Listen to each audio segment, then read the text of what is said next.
May all beings be happy. May all beings be healthy.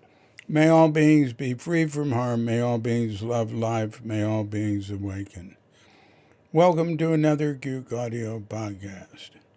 I'm DC Poobah of Gook Audio and Gook Archives, preserving the legacy of Shunryu Suzuki and those whose paths crossed his and anything else that comes to mind.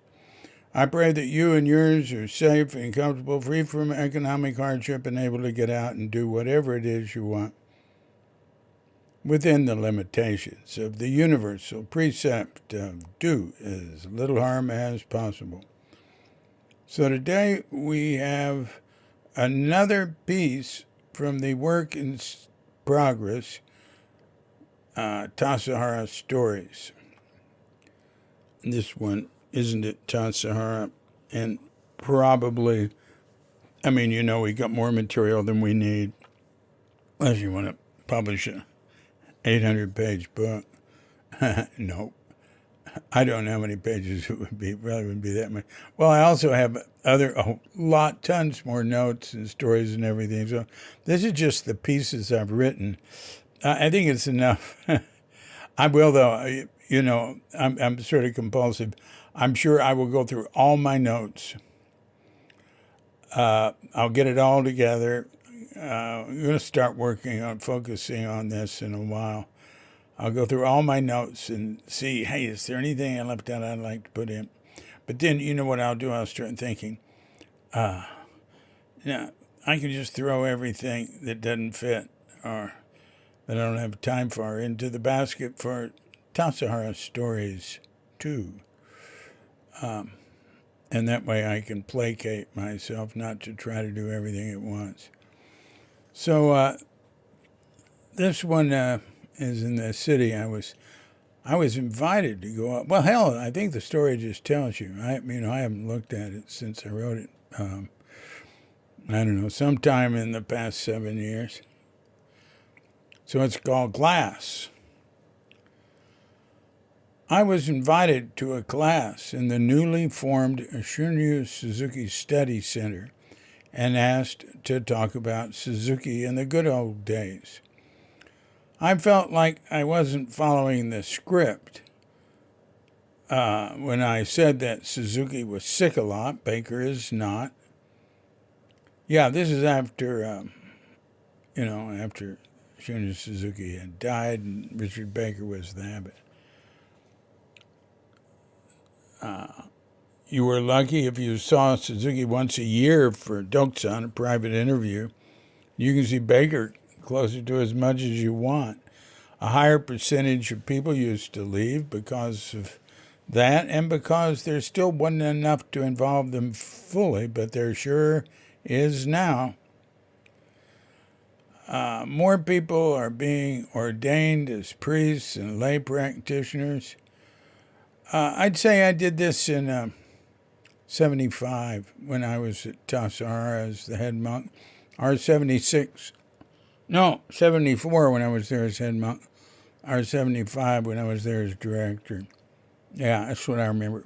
They had me come in just for this. That's a 4-hour drive. And we have all these classes with teachers like Dr. Kanze, the Children's Center, the Work Company, more involvement with our neighborhood and society, a lot of experimenting going on with an eye to taking care of ourselves and others, and financially supporting Zen Center as much as can be done within the realm of right livelihood. And we do not have less involvement with Zazen in practice. There were losses, of course, especially among older students when Suzuki died. Many of them had not been pleased, even in the later Suzuki years, with Zen Center's evolution into the increasing remoteness due to its growth. It's natural for there to be turnover when there's a change of leadership. Eventually, Silas felt like there wasn't a place for him anymore.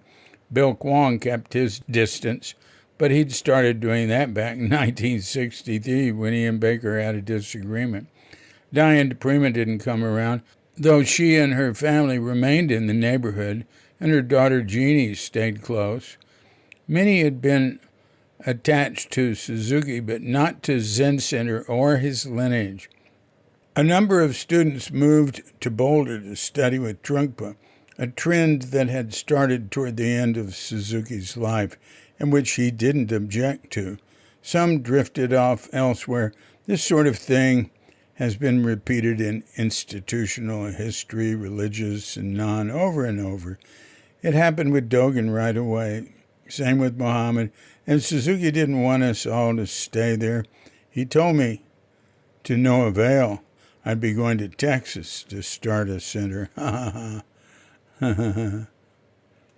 Baker's style was dynamic.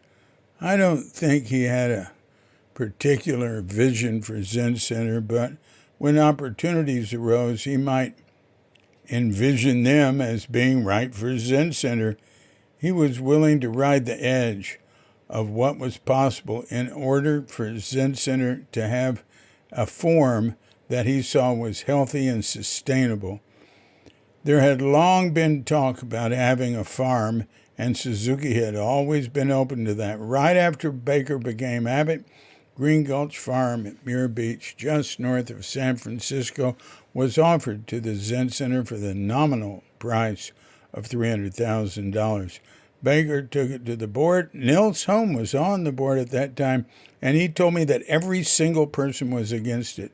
He said that Baker made a forceful case, and Green Gulch became the San Francisco Zen Center's third and final center.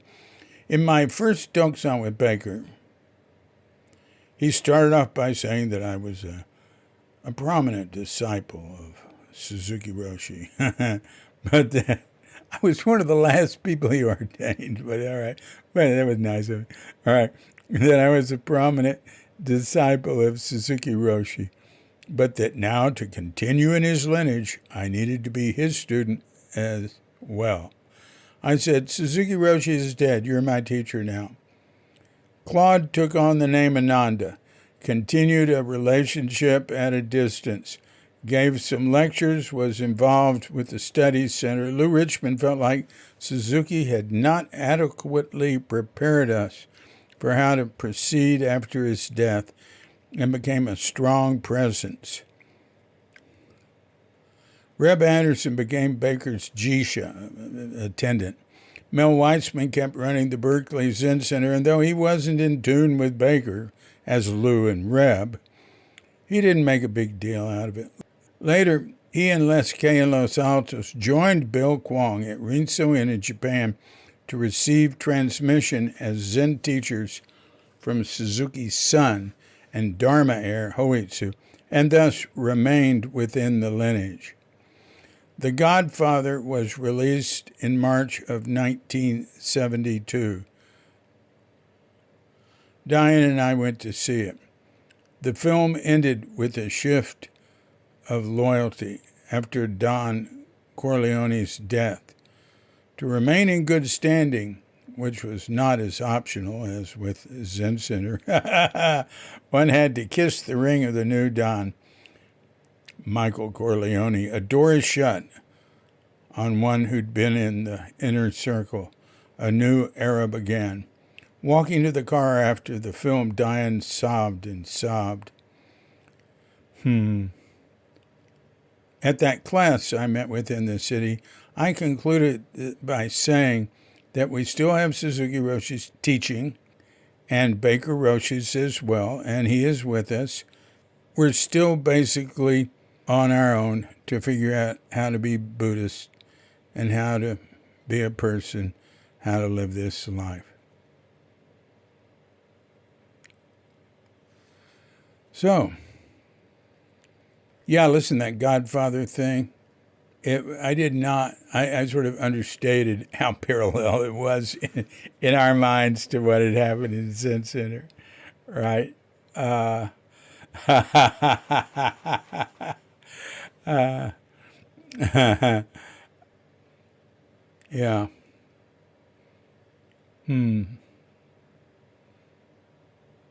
Okay. This has been a Cuke Audio podcast. I'm DC Puba of Cuke Audio and Cuke Archives, coming to you from sleepy Sanur with Dogette Bandita, Feline Cuchita, and dear lovely Katrinka. And we're wishing you and yours and all of us a grand awakening.